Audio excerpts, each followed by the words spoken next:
magsasabi natin, mga kaliwa, okay lang. They are asking for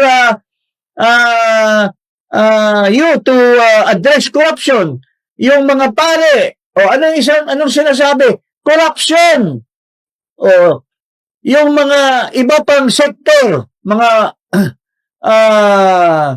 workers, yung mga pati nga transport sector. Isa lang ang sinasabi, corruption. Pero sino ang number one corruption?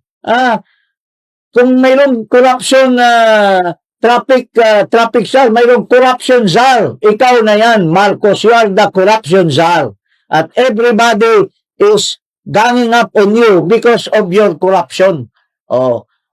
Tapos itong babae na Vice President, ini-impeach nyo, inaakusan nyo, pero tingnan mo, ngayon, natatakot kayo. Pagpunta ni Inday Sara sa Congress, bigla na niyong tinatrato na disente. Ito, pakinggan natin. Siguro, at Karing Eli.